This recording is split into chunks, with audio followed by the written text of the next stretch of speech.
Well, thank you very much for joining us on the programme. The retail sales figures that we've had today confirm that people are starting to curb their spending. What's your impact from where you're sitting on the cost of living and the toll it's taking on people?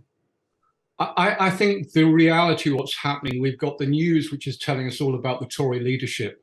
And then we have every day when we open our doors, queues of people that are desperate for food, fearful about how they're going to heat their homes, and many people actually having to abandon their pets because they can't afford to feed them, and huge numbers of people worrying where their next penny is going to come from because the cost of food has rocketed, the cost of energy has rocketed, and food banks, including ours, are not just running out of donations, we're running out of money to run our fridges and our freezers and pay our rent because of the numbers coming through our door is so fast.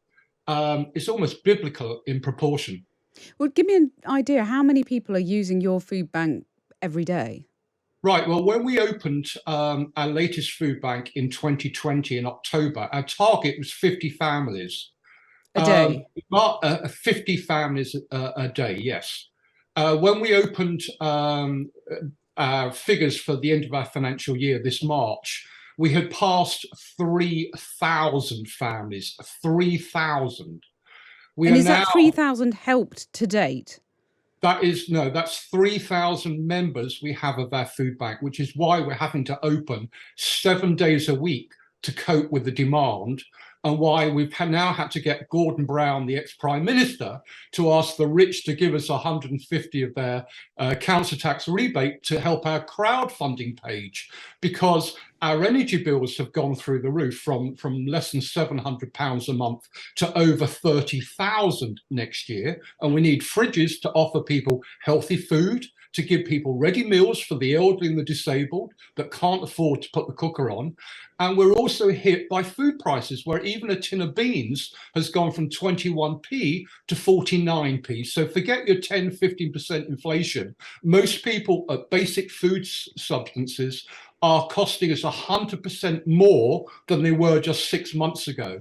So And you've those got people that used to donate are now actually using the food banks. So we're actually running out of donations, we're running out of food, and the government and the council think the end of the day is a sticking plaster is Food Bank Britain. The right. reality is across Britain, food banks are running out of food. Today, we had 3 families arrive at a food bank because the food banks they normally go to had run out of food. And the only place that had food surplus to give out was WeCare in Deptford. Mm. And is there a real prospect if you don't raise the money that you might have to close your doors then? Well, we are in a real quandary with this. Our problem is we've got a crowdfunder to try and raise 25,000 to keep going. And the bigger issue for us, of course, is that we are a registered charity.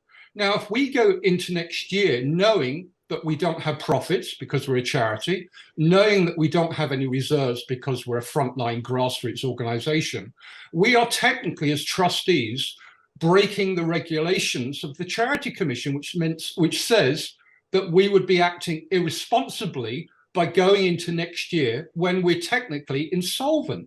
So if we do not raise the 25,000 we need to keep going, we would not just be in breach of the charity registrations, but we would be bust as a food bank. And where would all these thousands of people that we feed from 8 boroughs go to get food and help? And for us, it's not about heating and eating. It's about life and death. That's how serious it is at this crisis.